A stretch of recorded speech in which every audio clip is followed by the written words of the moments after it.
good evening and welcome to another Monday Night Live. Folks, it's Masters Week. It's Masters Week. Everybody, if you're a golfer, should be excited about this week. Now, we're going to talk about our picks a little bit later. There'll be some umming and ahhing and some pontificating. Got no time to talk about that right now. What we have got time to talk about is Lottie. Lottie Road, special performance. Oh, my goodness me. I mean, I've been a bit tearful with my last client, young Christos, who we had on the show a few weeks back. Shot his first ever round under par today. Shot 2 under. What a moment. I know. What a moment. He also... it's not fair. It took me till I was about 42. I know. And he won a comp last week on the old course at Walton Heath. Nice. But, these are landmark moments in golfers' lives. Yeah. And to see Lottie, one of our own here at Precision Golf, we look after her with her equipment, to see her play that sort of golf down the stretch at the Masters, because you've got to remember that these kids have seen the Masters on TV. It just shows that of yesteryear you need to go out and prepare and spend 3 or 4 years on tour.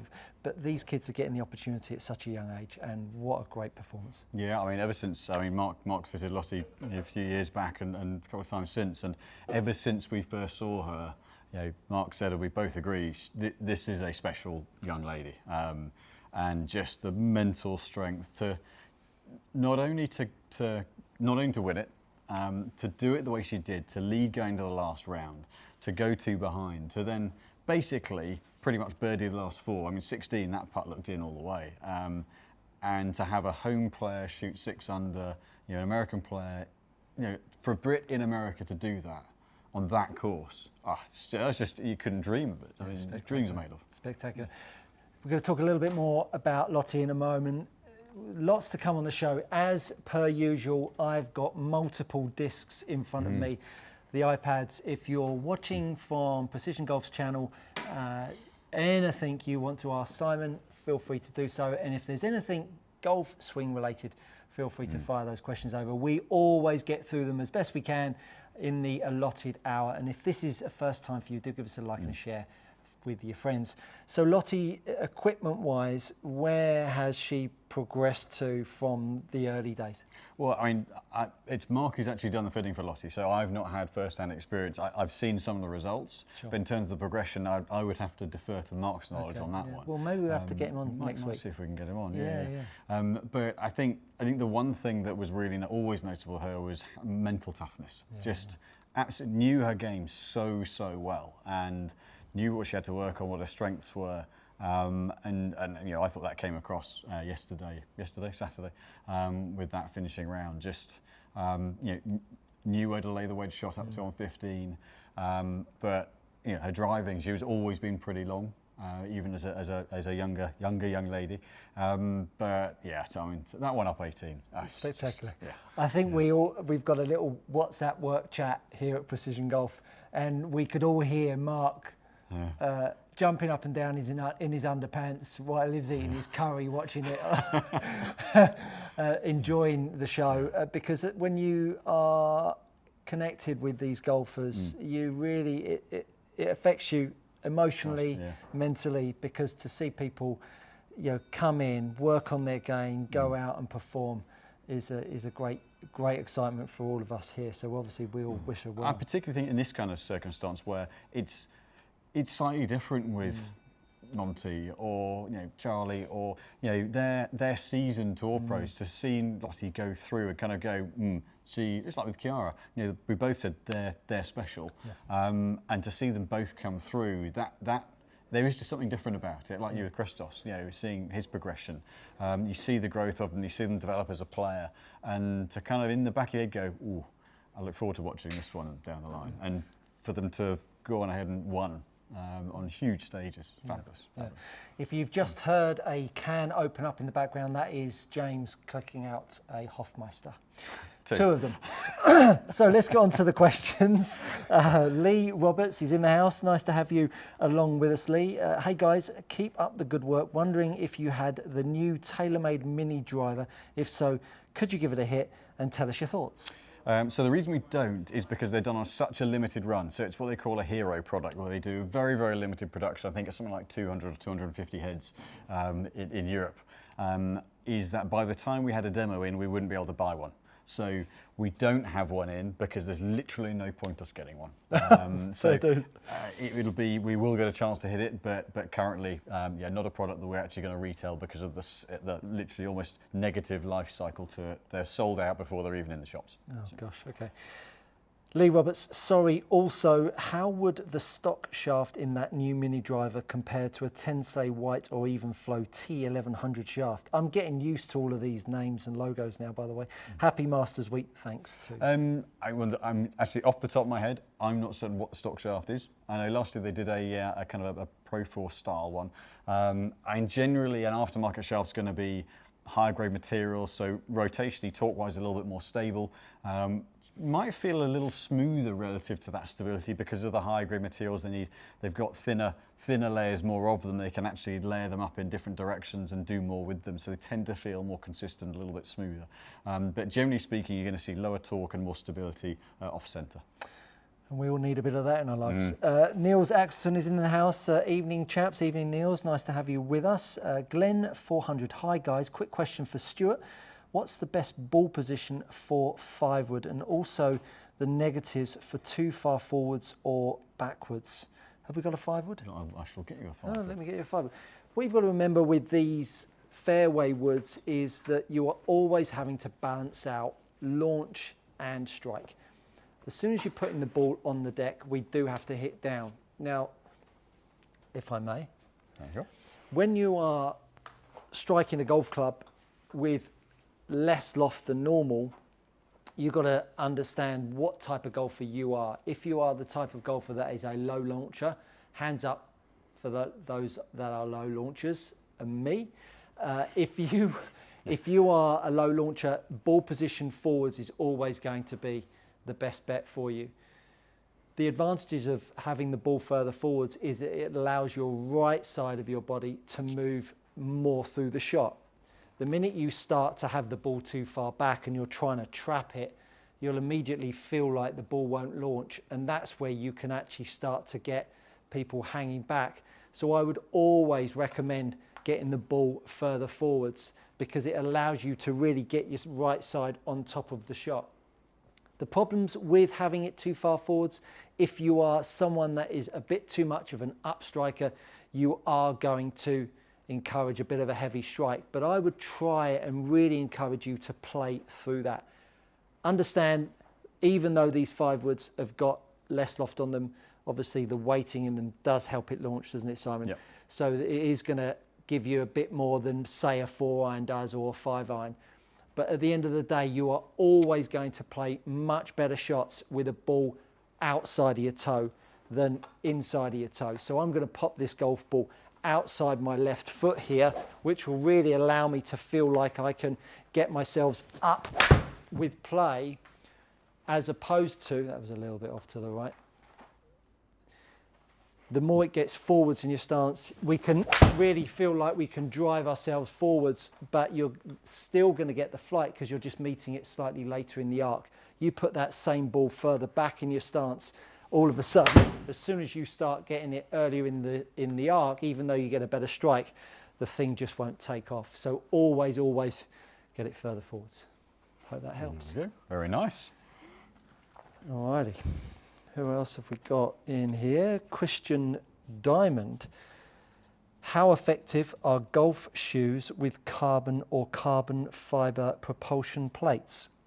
Are the claims of increased distance and stability true from companies like Painter? My personal view, the amount of people that step on my mat that don't use the ground would be 95% of the time. And so if you're using the ground well, I think you'll find that they'll have a positive impact for sure.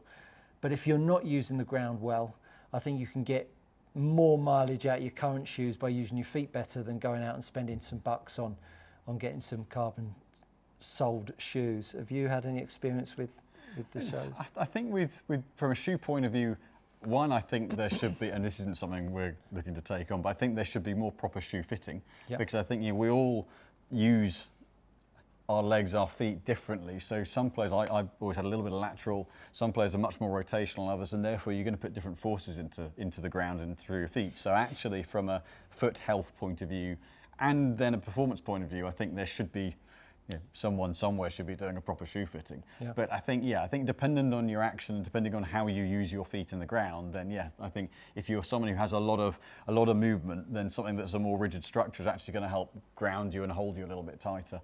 But I think it would depend on the player as to whether there's a benefit or not. Yeah, and I think that's quite a nice feed on to all the work that Kate is doing, our S&C girl here, High Rocks world champ, that's doing work with Charlie and now Georgia Hall. We're working on good strength through their legs to really power golf swings. I don't think people truly understand the dynamics of how well your upper body can work if you've got good lower body action. And I think when you're starting to see, we're witnessing how these girls train, they are so all in, aren't they? And it certainly inspires me, and I'm sure it does to you when you're seeing them in there knocking out 2 hours in the gym and then going out and playing 18 That's holes. what I should be doing.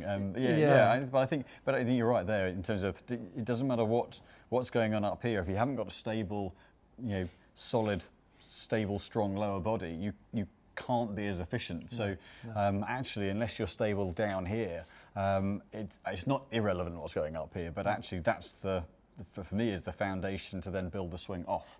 And something that I've struggled with over the years, having lots of lateral, I've had no real stability. Something that I've seen a much more consistent game by getting a better lower body action. And just do a game stronger now. and then you've got the other side is you've got Incy Mehmet that's coming down now, training with Kate as well. That is, seeing Stu Robinson up there, getting herself fit and healthy, playing some golf when she's not on Sky. I mean, it's like a who's who of golf down here the other day. We had Charlie, Georgia, Incy, Colin Montgomery. It was so wonderful. Someone to said, see. "Is it always like this?" Well, not quite Not always, quite. but it's quite nice. We've got obviously John Terry here as well, that's training with Kate and his lovely wife Tony as well. I mean, we jest about it. If there was a trainer on the planet that's had Marcus, Mark's an athlete as well. We need to bore you for 5 seconds. Lottie Wode, need to hear about her equipment. Have you got 2 seconds or are you in a fitting? Yeah, just about to start. Let's just have a quick, before we carry on about JT and Kate's endeavours as a trainer, let's see if we can get Marcus in. I'll just use this as Yeah. You coming in? So Lottie Wode, obviously you were celebrating such a fantastic performance at the weekend. Yeah. Where is she at equipment-wise? How has her equipment evolved? Well, it's been a little while because obviously she's in the States now, but we saw her from a very early age, sort of from 14. The potential when I saw her, I mean, it's just you could see she was going to be a special golfer. Just the way she had a wedge dialed in from a very early age, like give you a carry within a yard of each other. If you had 10 shots, it was like, this girl's a bit special. Yeah. But just a lovely girl. Yeah. But literally a silent assassin. Yeah. Because in there is a ruthlessness that others I haven't seen. She's just really focused. And the dad's a lovely guy because he is very supportive, but he stands away from it. He allows the people of special knowledge to sit in, like the coach and the fitters and stuff. I'm over the moon about it because it was something I predicted a good sort of 5-6 years ago, and it's come to fruition, and it'll go on from there. Fingers crossed it'll go on from there because it's going to be a big story.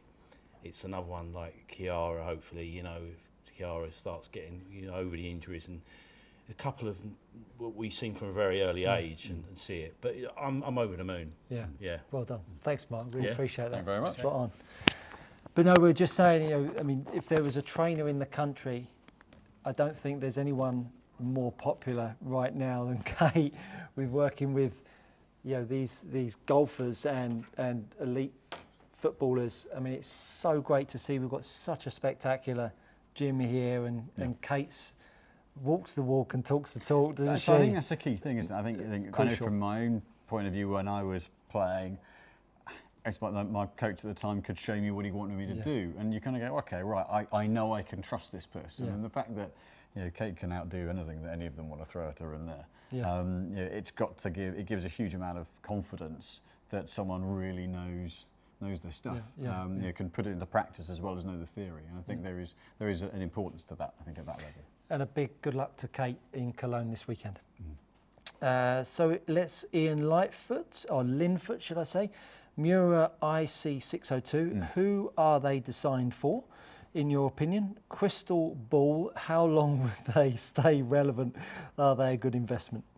I think the 602s are, let me grab the head so we're going to see what the head For is. sure. Let me see if, I won't ask any questions on there. Let me come on to, have you got it up there? Yeah, Perfect. so the Mura, the IC602, which this little beauty here, so it's a hollowed out cavity back.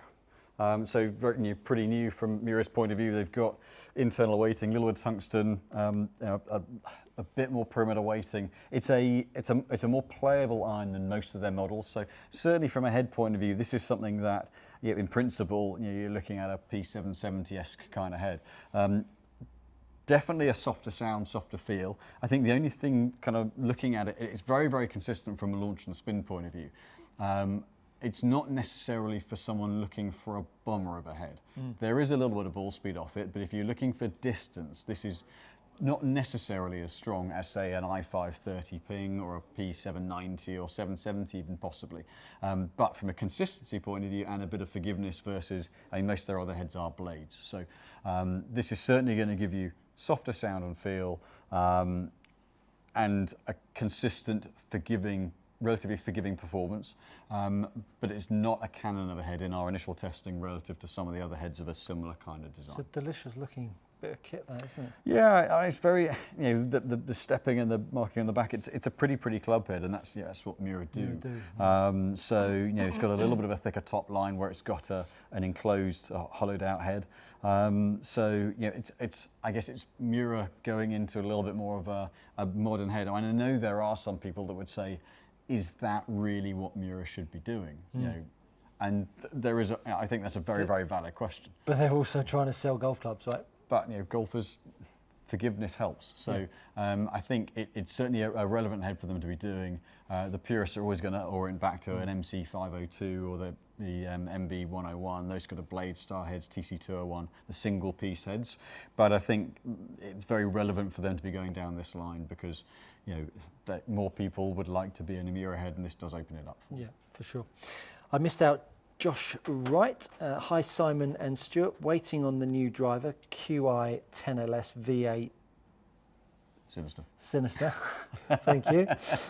Great fitting with Nick C. Stuart, without giving away all the coaching secret sauce, any drills to help a ex-cricketer reduce spin? Very simple. Less loft through strike. Get a grip a little bit stronger. Do whatever you need to do to make your face look more left of your path. And if you do that, you will always drag the spin down. Nuts and bolts, if you've got an open face in your golf swing and you have a good recovery down at the bottom, that will always create lots of spin. If you are a strong-faced golfer, you'll always have a lesser spin golf swing. So do with that what you will, but I would always go straight to the grip first of all. Yeah, presuming you're a covered driver. Yeah, exactly. Josh Wright goes on to say, examples with the TSR Ventus Blue, 2 degrees up, 2 degrees of down at strike, but still chopping up to 5,000 RPM. Yeah, you've definitely got an open face. That's an opening face. Yeah, you've got an open face, yeah, for sure. Matt Giles, I just got fit into a VW Nemesis driver shaft and been in Nemesis driving iron for a while. Should I go into a Nemesis in my fairway wood? I mean, if it's in the hybrid as well, so the Nemesis series is a higher balance, sort of counterbalance setup, mid-lower spin. So if it's in the hybrid as well as the driver, then that is a trend that's going through. Not all the shafts have the same kind of balance profile from a driver to a fairway to a hybrid option. However, the VA, the Nemesis, does. So it's a strong likelihood, as long as the dead weight of the shafts works for you, there's a strong likelihood that the Nemesis is going to work in a fairway wood as well. Yeah. Come and test one out. Matthew says, just nipped over to Good Golf Coaching. Hi, came down in January, great wood fitting. Came with my boss, both had a fitting, hope he paid. Hybrid you fitted is great. Do you have a drill for you if you take your hands back before the club head start on the back of a... so, do you have a drill for if you take your hands back before the club head in start of backswing? Yes. The old... Yes. Drag away. Yeah, very simple. And I tell you, this is a really common one actually, particularly in quick swings, because obviously we've got to remember we've got super light golf end of the golf club and you've got the heavy end, so you get this quick drag away. Two ways you can change it. One, need another ball. You're a hockey player in a former life. I was a squash player. I was never a hockey player. I always worried about getting whacked on the ankles with hockey. No. Hands as well. Hands. Yeah, yeah. Oh, And lovely. hitting the face by the ball. That's always really Oh, good. fantastic. Yeah, So yeah. face, hands, and ankles. Yeah. Yeah. Glad I didn't play. Full set. Yeah. So this is a great way to do it. So if you have a golf ball behind, what you're looking to do is get the ball moving away quicker than the handle. That's one really good drill. And the other one is take a golf club, flip it around the other way so that the butt end of the golf club starts to get heavier, because when the butt end is now heavier, what you'll then start to be able to feel is the counterbalance that you start to encourage by having more weight at this end. When it's lighter, it makes the head end heavier, the handle end lighter, and so it's easier to drag it. So what you can do is flip the club around and make some back swings and just rehearse those back swings with a grip with a club head at that end. It really does take away the speed in the handle. Very good. Yeah. Hopefully that helps. John Puckett, Stu, nice to see you dressed like a normal human. See, I went Augusta-ish from Yeah, bright Azaleas, colour. that sort of, that So sort I of thought look. I was Yeah, inspired by a yeah. bit of brightness. I'm fascinated that my outfits create... Stu, have you lost weight? yeah, I think I have actually, 13 stone 1, almost 10 You've pounds. lost Almost, that much? You lost 13 stones. You didn't look that big before. Stu, nice to see you just there. Okay, what's the difference between the dollar taper and Tour V shafts, bend profile, etc.? Best show on YouTube. Do we get a rosette for that, like Crufts? So dollar bring one taper, in. yeah. So the Tour V is designed to be flighted the same as the standard KBS Tour, but 10 grams lighter. So it's a slightly stiffer tip than the KBS Tour. The dollar taper is designed around a little bit of a lower flight, so it's a slightly stiffer tip profile, but the heavier weight profile. So it's a KBS Tour weight, but a stiffer tip. The Tour V's the stiffer tip, but a lighter weight. So in theory, the Tour V's going to flight a little bit more. Both good shafts. The Tour V's a little higher balance than the dollar taper, if you're testing one, you're normally testing the other, and they're very, very similar from a swinging point of view. Very good stuff. Nice to hear some club questions on my channel. Lovely stuff. Gary Satterfield. Now, Gary is the guy that was chatting to my sister I was going to say, in the chat this channel. is dangerous, isn't it? Yeah, he's very dangerous, this man. Hey guys, keep up the good work. Thank you, Gary. Stu, can you give a quick demonstration of stalling the hands to let the club swing? So if you have followed my channel, I talk about the swing moment, the transfer of energy from the pull phase in a backswing to the swing phase. And so depending on the golf club, and I did a video just a short while ago on all of the irons in the bag and how they'll feel different. When you're hitting something with more loft, should I say, you're meeting the golf ball more in the center of the stance, and we are able to have more of a pull influence on that to create a slightly stronger angle of attack. You now move the golf ball further forwards in your stance, and when you move the ball further forwards in your stance, you go from having some decent shaft lean to now all of a sudden we're wanting this shaft lean to actually kick back at us. So we're looking to feel with a longer iron, longer golf club, that we have that pull and swing. And so the stalling out of the handle is essential to enabling the golf club to swing down at the bottom. If you keep on pulling, which is fatal as a golfer, you'll keep the lever loaded, and particularly with a longer golf club. And I think this is the biggest nemesis for people with bad driving.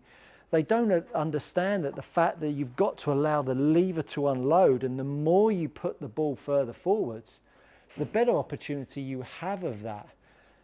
It might feel like you're sitting back and you're hitting too much up on it, but the sensation of actually feeling how this lever can pull and swing is crucial to maximizing the energy that you're using in your lever system. So the best drill is just grip it with your left hand or your lead hand and just make some little swings and just feel how that club head can swing past the handle by the time the handle gets to the leg. So if I get my handle to my leg and I could sort of have a golf club out here.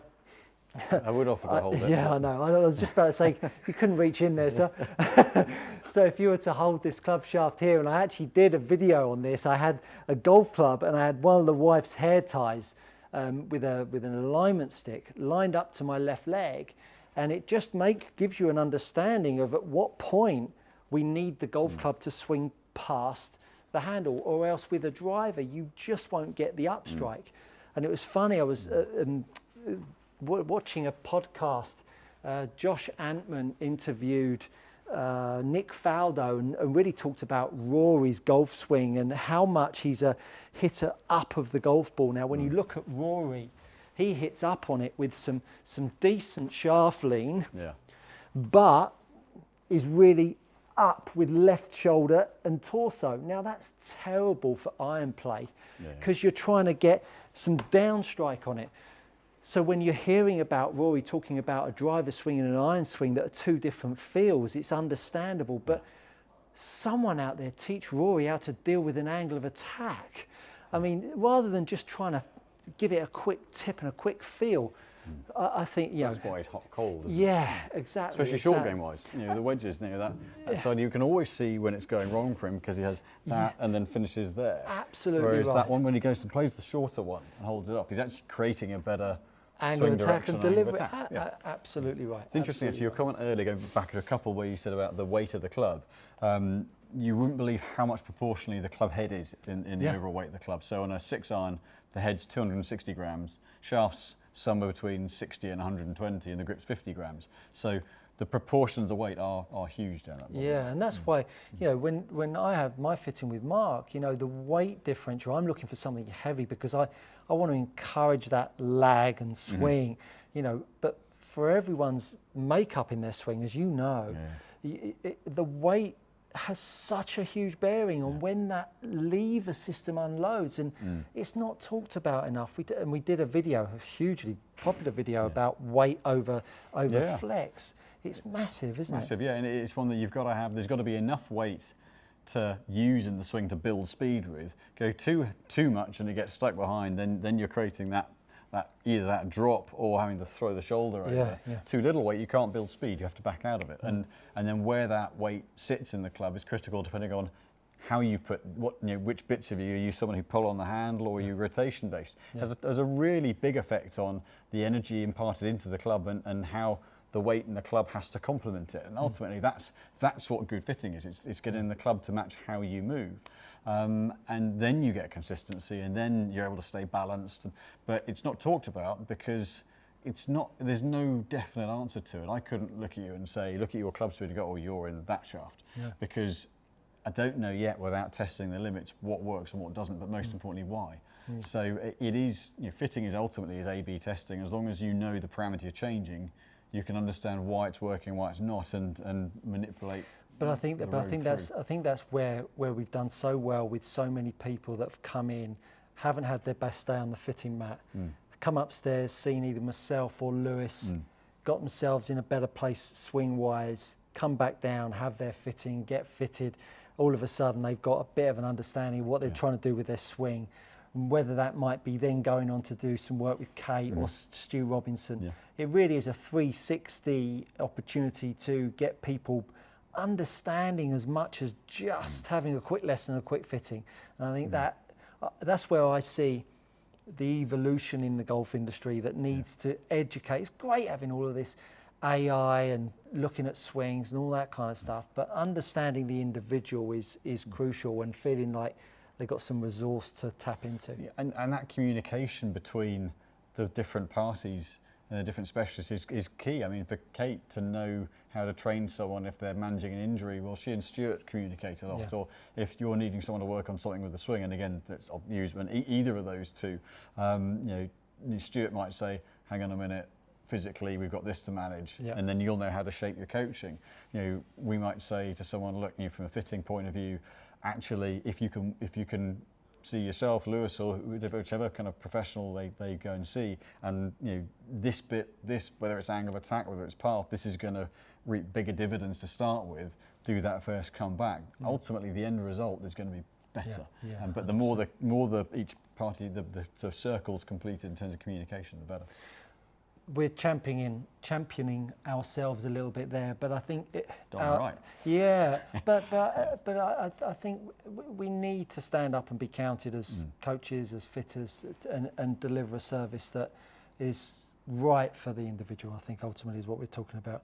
Norwegian Warhound. He's back in the house. Lovely to see you, lads. Been too long, it has. What is typical release cycle for Srixx and irons? 2 to 3 years, question mark. Also curious about loft and lies after thousands of balls in a monitor over the winter. Take care. Yeah, a 2-year cycle for Srixx on. They're pretty regiment with that. It's trying to think. The irons should then be being refreshed either back end of the year or early next year. I don't think there's a cycle coming through. And ultimately, depending on what you're hitting off, but if you're hitting a lot of shots through the winter, especially a lot of players focus and practice with 1 or 2 clubs, absolutely get them either checked if you've been working on swing changes and make sure they're still relevant, or if it's just been practicing and they might have bounced out. If you've got a soft forged head, then they will likely move a little bit, then just get them moved back to where they were before. Yeah, lovely stuff. Glenn 400, massive help. I do the opposite like you would imagine, resulting in the low flight. Yeah, get that ball further forwards, Glenn. Honestly, even if you have to tee it up, get it further forwards outside your left foot and just go for it, because it will really start to fire up your leg action and your right side. It really is a biggie. Dave Hurley, lovely to see you, Dave Hurley, in the chat room. Evening, guys. I'm playing Titleist left dash ball.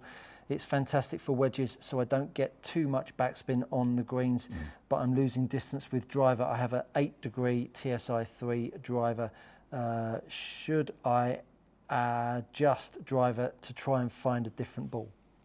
It's interesting on that, because I know Dave has a lot of speed. A lot of speed. So actually, if the left dash is, it would have to be very, very low spin. It depends on what your launch and spin parameters are. As you've done before, just message me with them after this, and I can have a look and see where that is. It's only going to lose you distance if it's a very low launch and spin, say 1500 revs, and you're losing carry. Now this time of year, that has meant loss of distance because there's no run out. The moment there's a bit of help in the ground, then you'll get that distance straight back. So if you like it around the greens and it helps keep your iron flight in control, then there's no point compromising the rest of your game just to suit the driver. Just get the loft up on the driver. But send me the numbers and I'll have a little look. Alex Sipalat, I recently got fit into an Oban Isawa Red. What type of player would this suit, and what other shafts have a similar profile? So the Isawa is a mid-launch, mid-spin. So it's so within each weight range, 55, 65, 75, it sits at the upper end of that, but swings quite tip strong. It's quite tip heavy, with a little bit of response in the tip section. So generally makes a really good fairway shaft. So in terms of in and around that, balance point wise, I mean, if you're going onto the more sort of, actually no, the TPTs are going to spin a little bit less. You'd have one of the Acra, the TZ, if you're going higher grade TZ fairway shafts, the 75, TZ6 75, that's going to swing fairly tip heavy and keep a bit of tip response, might be a bit lower spin. Tour AD VR, that's very similar from a tip response point of view. Again, a little bit higher grade. And the Asawa's a good kind of all-rounder as a shaft. It's sort of, it's not overly dear in terms of pricing, but they're great quality components. So yeah, those ones in particular, but it is quite a tip balance shaft. Maybe the VA Composites, the Slay series as well, that'd be similar. Very good. Great knowledge, Simon, as usual. Neil Campbell, evening gents. A big thank you to Simon, don't forget me, for a fantastic fitting experience on Saturday. And meeting Monty was the icing on the cake. That was one I didn't know was happening, and Neil brought his dad in for a fit, and I was stood at the back of the bay, and kind of there was someone just there and turned around, it was Colin, and it was so lovely because Neil's dad and Colin had a photo together. It was really nice. Yeah. Colin is the best guy in the world. I cannot champion him enough. I had a client, I'll tell this story very quickly. When we were just the other side before we expanded, I was giving a lesson to a guy and he got really nervous at the best of times. And he's standing there and he's set up to the golf ball, and Colin just stood just at the corner there, but waiting for Mark to hit his shot and walk across the back of the bay. And Mark could just see someone standing there at the corner of his eye. And so he looks up and looks down, and you can see him go white hit it, shanks it, and Colin just walked past and looked at me and went like this. So, and he was off to go and see you down in the corner. So 15, 20 minutes later, Colin comes back down, doesn't he? And Mark's still in the bay. So Mark's set up and Colin has stood just so that Mark can see him. And I said to Colin, I said, Colin, he's only just recovered from 20 minutes ago. Yeah. He says, oh, I didn't put him off, did I? I said, you might have done, he's a bit of a fan. And bugger me, Colin sits down in the sofa at the back of the bay and spends 10 minutes chatting to him. Yeah. I mean, you don't even know, just the amount of people Colin talks to and the amount of time that he's been doing it with this game.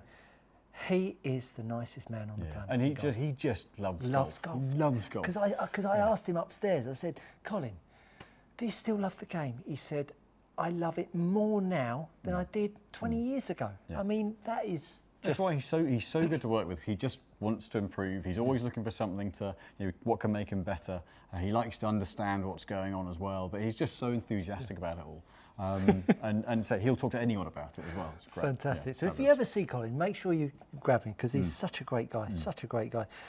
Neil Campbell, so Steve Furland, should Nelly Corder get a Masters invite? No. On cue. No, because it's a men's major. You're not going to invite Zach Johnson to go and play in the ladies' majors. Is Nelly Corder a fabulous golfer? 100%. Absolutely. 4 wins in a row, beat Leonie Maguire 4 and 3 in the match play. She is a unbelievably good golfer. But the ladies have their majors, the men have theirs, and absolutely not. Yeah, no. I just don't think it works. I mean, the best not case... the majors, not the majors. Not even with... I just don't think it even in the main tour event, because even if they turn up and do super well, they finish 20th. And what does that... The only thing I would say is that Lynn Grant won the mixed event. Was it last year? I applaud... Not playing on the same tees. Not playing on the same tees, but I think what I do applaud is the efforts by the DP World Tour in particular to do these sort of events and to try these different things. And I think integrating, and even it's like in Australia where they've played the separate events but on the same course and integrated in terms of tee times and things, I think that's fabulous. But there's a reason why the ladies have their events and the men have theirs. I think I think we don't need to try too hard to overdo it. I think there's some great work going on at the moment, and ladies golf is getting a much better audience and much better coverage than it ever used to, and long may that continue and grow. The amount of our clients who enjoy watching ladies golf more than men's golf because they can get close to relating to it. It's more relevant watching the kind of clubs that they're hitting and the length of courses they're playing. They're more along the lines of what us male amateurs play. So there's more you can gain potentially from it rather than just seeing Rory, Scotty, Ludwig Aberg hitting 350-yard drives. Well, okay, great, I can't do that. Yeah. But I think we should remember why there are two different tours. Let's not try and force it together. Yep, agreed. Mike T, hi guys. Any tips when you are playing well but lose feeling of swing mid-round? Back to the very best shot you hit early in the round and just picture it.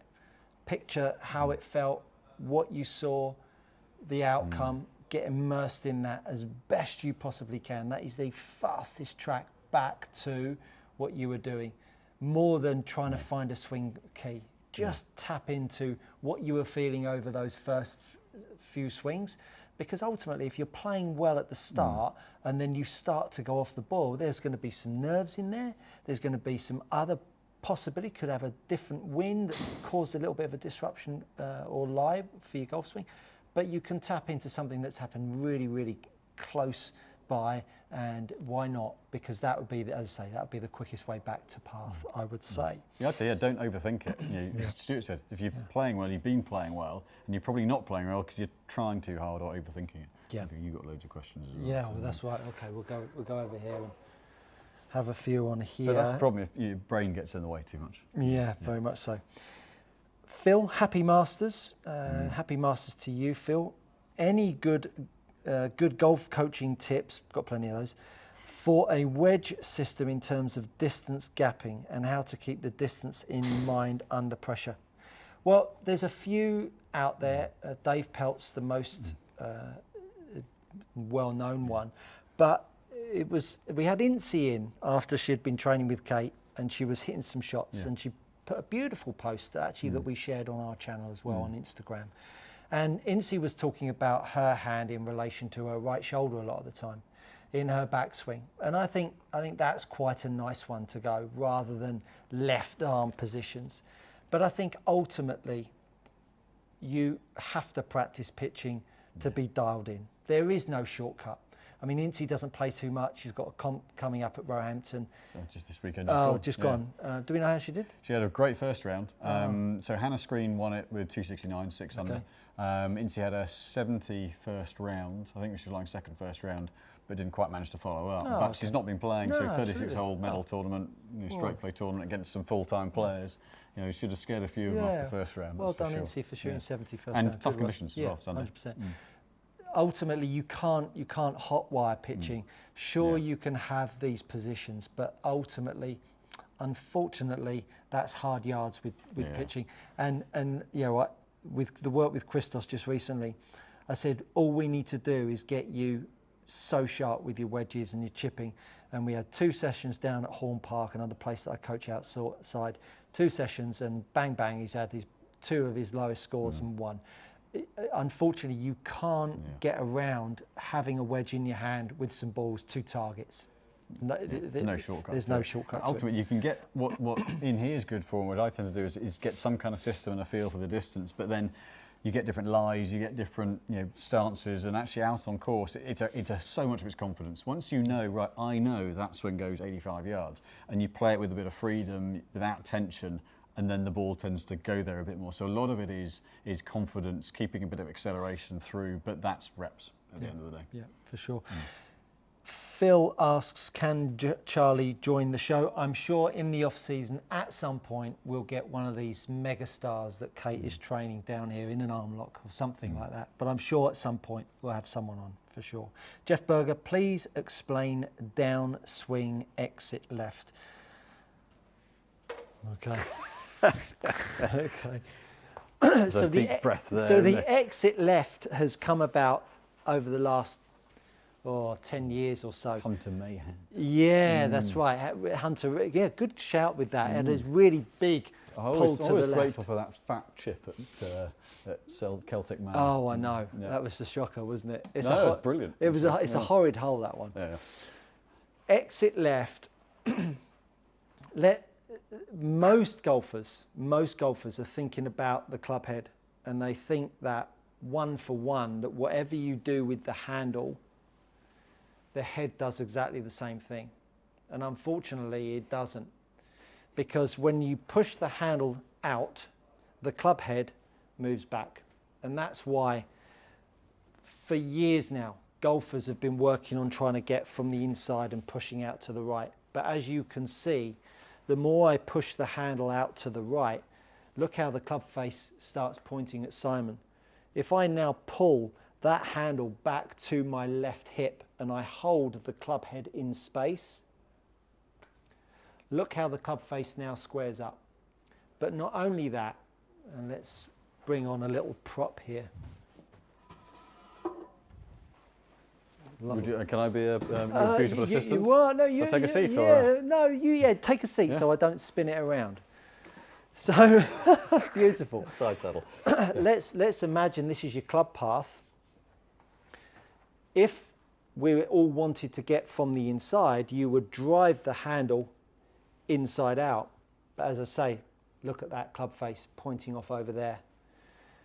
If this space here is the inside path, and I now move my handle back to the left, look how the club head is swinging from the inside. But the feeling I have with my handle is that it's moving to the left. And so therefore, if you think about an outside in swing that every golfer on the planet is trying to fix, swinging the handle to the left, which in a golfer's brain must mean outside in, surely means outside in, but it's not. Move the handle to the left and you'll get a club head that swings from the inside. So if we now just take that chair away, I mean, you want to sit around all quite comfortable. So if we now have, and I'll try and line this up with the camera, if we now get the golf club in a delivery position and I now start to move the handle to the left, look how the club head is still moving from the inside. So the handle track will dictate path, yes, but the biggest one that it will always improve you is the ability to square up the club face. Because if you push the handle out to the right, you might create an inside out path, but you'll have a face as wide open. Shankaroo. Absolutely, and the old pipes. The problem with this game is it is a game of opposites. It's counterintuitive. If you're, to send the face, there are layers to it, but to send the face one way, you've got to feel like you're going the other way, and it's something that the concepts are so misunderstood. Yeah. In terms of what actually creates what kind of release. And honestly, Simon, that's been the driver of my channel. I've wanted to debunk myths again. Good pun.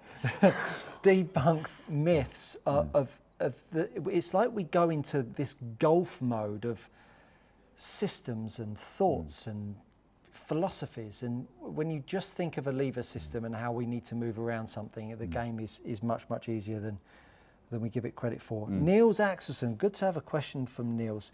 It's nice to have a comment that's not related to our internet signal. Yeah, I know. Dear old Niels, it's kept us on our toes with that. I'm going to come back to Niels because it's scanned down, and we've got a few more before him. So, Richard Skinner, what are your thoughts on Srixon ZX7? My brain had to take a moment to read that. Versus the Titleist T150s. I hit them both, and the club data was almost identical. Simon, which one would you choose? So, I would choose. Why? I will qualify this. Why? For my own game, I would choose a ZX7. Purely because for me, if I put tungsten out the heel and the toe, I actually lose strike. There are some players, I'm kind of one of the weird ones where a slightly less forgiving, more centered weight actually helps me dial in strike. For a lot of players, I'd choose the T150, which is actually probably, I think that'll be our best-selling iron head this year. As an all-around performer from a ball speed, stability, it's a very, very, very stable, well-designed head. But the tungsten heel and toe give you a little bit more stability off center. So if you're looking for a little bit more forgiveness, T150. But if you're someone who wants a slightly more solid feel and doesn't mind losing a little bit of forgiveness, but keep the flight strength, ZX7. And it's a slightly softer feel as ZX7 because it's all forged. In December, we're going to see if he was right with that T150. James, make a note of that. Oh, one of them today. Yeah. Scott Watson, I play PX 6.5, but am looking at graphite after wrist injuries. I never liked the Fujikura Axiom 125S, so now I would like to try the UST Dart V120X. So how does it EI profile compare with the PX? The actual EI profile of the recoil Dart, I'm not 100% certain. Can you just quantify what an EI profile is? That's so it's a graph of stiffness from the handle end through to the tip end. So it's a way of kind of seeing regional stiffness in the shaft. Like regional stiffness. Zonal stiffness. So, I mean, the one thing that the Project X is very, very stable through the mid-upper section. So it is a shaft that doesn't really give you anything back. And steel will not absorb as much vibration as a composite, which is why if you've had wrist injuries, the composites can help reduce vibration, but they can also, because there's so much more material, wall thickness, they can actually feel a little harsh as well, a little bit dead. But the recoil Dart series tend to be quite tip balanced, particularly their iron shafts. But being a few grams lighter and being an all graphite, they will absorb a little bit more vibration. But it's likely to, it'll swing pretty differently. It might be a little bit more tip weighted than the Project X. Okay, so we've got 9 minutes. We've got questions to get and through. We've got to do Augusta as well. Oh yeah, got Master's to do pick. Master's pick. I got mine.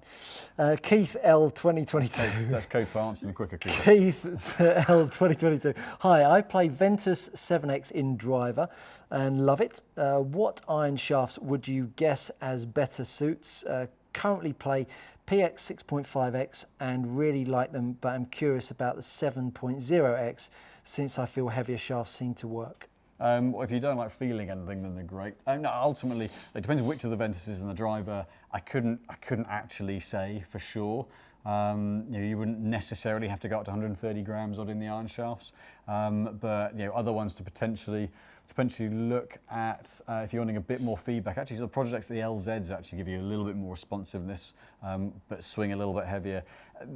It's a very hard one to answer, but if the 6.5s aren't heavy enough, then maybe Dynamic Gold X100, something like that. Nigel, hi. Got a TM QI 10 IS 9-degree drive. I don't know why that's making me laugh. With a KBS Cat 460X flex shaft, 45-inch with a standard Z grip. Swing weight is C9. What's the best way to get it up to D3/4 without making overall weight too heavy? I'm surprised it's that light in swing weight. I'd have expected that to be heavier. The LS does have a little weight in the bottom that some of us can change. I'll just grab a head just to show you which one I mean. Let's have a little look over here. Darren Cope asks, is trying to hit fades or getting the club head and hands going left the best anti-shank thought? If not, do you have any anti-shank moves? Yes, very simple. Put a ball on the outside. That's the first one. The second anti-shank move is to get yourself a Swiss ball. Stick it on your bum, between the wall and your bum, and make some swings. Roll the Swiss ball up and down the wall, and it will give you a feeling how your belt line will control the outside of your circle. Shanks come from someone having normally too much energy going off over there. The Swiss ball will keep you a little bit deeper, a bit more sat into the heel, and help you get that handle a bit more underneath you. That was a dance move in the 80s. Isn't it? Yes, it is, so and in the 2000s. The weight at the back here is one that can be changed by those of us that have a particular tool to do it, or the weights. But I'm surprised at how light the swing weight is for that combination. That would normally be about D3. So check the head weight, or no one stuck a back weight in. I think it was a standard grip size. Yes, it was. Yeah. So yeah, it's surprising it's that light because that's not a light head. So, but yeah, either changing the weight there or several grams of lead tape on the toe.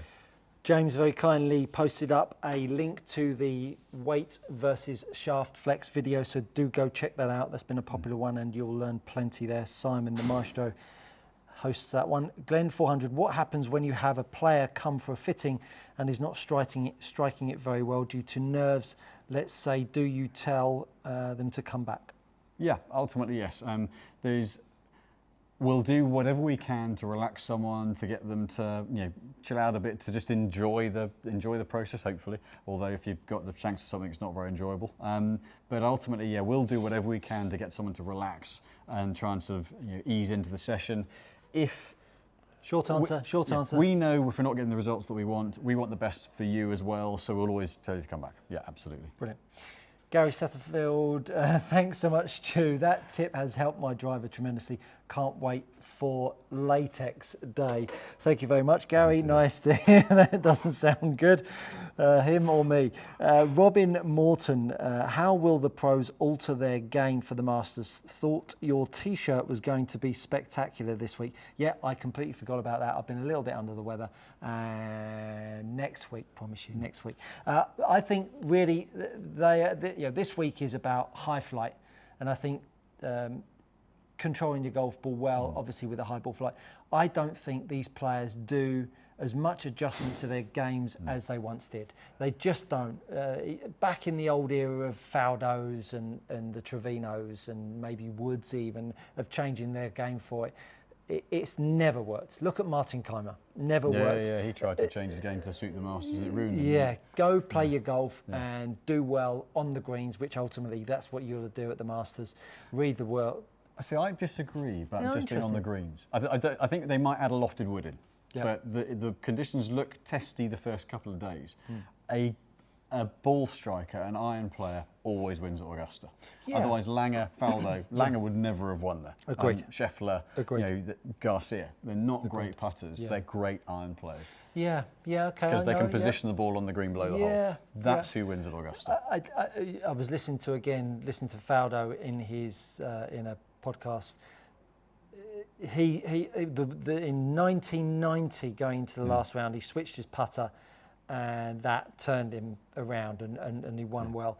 So I think we'll be slightly short-sighted that you don't have to putt well at the Masters, but I think you're absolutely right. You've got to hit the right spots. You've got to be in the right places. Yeah. So I completely I think you have to. You have to win any tournament on tour now. But I think you get a Crenshaw, you get Woods, you get a Mickelson with a magic short game that wins. But they win because they're also hitting great iron shots as well. And if you're out of position on the greens, it doesn't matter how good a putter, you're not going to hold many putts. So, iron play. I'm letting go for the fact that we're going to try and get through all these questions. It's not going to happen. It's not going to happen. We'll go to 7 and we'll answer what we can. Ian Linfoot asks, Monty's what's in the bag, please? If he's walking past and in one night, maybe we'll do that. We had a great session with Monty, didn't we, via a Zoom call. It was a cracker. Steve Furland, it was meant to be a joke. Can't remember what Steve Furland said. Oh, should Nelly Corder get a Masters invite? Okay. Difficult to sense comedy on a text chat, but that's okay. Niels Axelson, this is the question that I wanted to get to. What are your thoughts on the Mizuno Shaft Optimizer?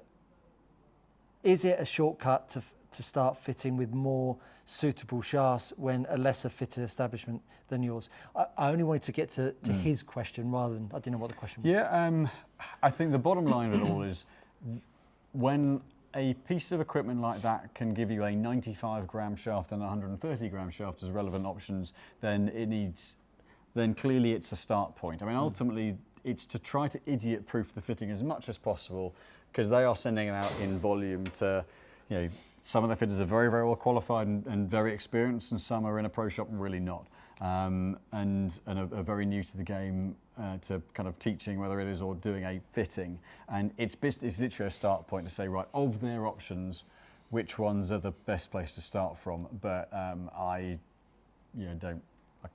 can't be overly polite about it, because it can't tell you anything about how someone moves the club. So. Yeah.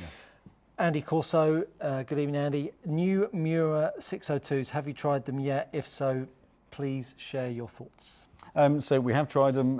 That was the head we got up earlier on. Not quite as fast a ball speed as I expected from it in terms of where it's pitched at, but consistency of flight and maintenance of spin, definitely it's more towards that end, and a bit of a cross-face performance, but not necessarily distance. Very good. Well, look, this has come to the time of our picks for the Masters. James, let's start with you. Who are you picking for the Masters? 2 people. One of them is... give us a name. Faldo's not playing. I'll let you decide. Cop out. He was deep in the gin and tonic. So I'm editing. He's sorry. He's deeper. I'm going to go Matsuyama. Okay. Tough conditions. He's played well last week. He's always up there. You can't. It's hard to look past Scheffler, really. Yeah. But I think if we're not going the Schefflers, or we won't be going McIlroy, I don't think. It'd be interesting, be fascinating if he's up there to see how he copes with it. But if I was going an each way bet, I think Matsuyama, and there was one. I think there was one of the live players. Yeah, there's one of the live players who did well. I think you'd have to look at Rahm. Be close up there as well. Okay, so you're going with Matsuyama, Rahm and Scheffler. You're really sticking himself out there, isn't But they're likely to win. No, I'm joking, I'm joking. I'm going with Aberg. Yeah. I'm going with Minwoo Lee. And I did say him earlier, didn't I? Yeah. Did you? Yeah, as in like a few weeks Like back. 4 months ago. As a major this year, got it. potentially. 4 months ago, and my third pick is going to be Brooks Koepka. Yeah, I think he's going to go. I think the big game players come out to play, and they were both like on Liv, Rahm and Koepka were kind of they're lurking. Yeah. That was my thought with Matsuyama. He was kind of just below the top this week, but significantly there. It's going to be a great week. Well, as per usual. Favourite Masters memory over the years. Favourite Masters as memory. a youngster growing up. It's got to be Faldo beating Scott Hoke. Okay, mine was '96, Faldo Norman. Yeah. And I think Freddie not hitting it in the water when he went on to win as well. I think that was a biggie. Right? There's so many memories, and as golfers, as you will all attest to, the Masters brings out emotions of yesteryear, of playing as a kid and junior, and seeing like all sorts of nasty things happen to golfers doing super well. It's never over till it's over. No, absolutely. As usual, we really are super grateful for all of you joining in. There's so many questions there that unfortunately we haven't been able to get through. So next week, do come and get involved very early so that we get to answer your questions. It's going to be a busy week for us all here at Precision Golf. Plenty for you. Well, I'm off on Wednesday down to the Halford Hewitt down at Royal St George's and Deal, so it's a playing week for me. Deserting us when backs against the wall. Got it. Yeah, okay. So that's James. You got to noted. We're practicing stingers. Yeah, super.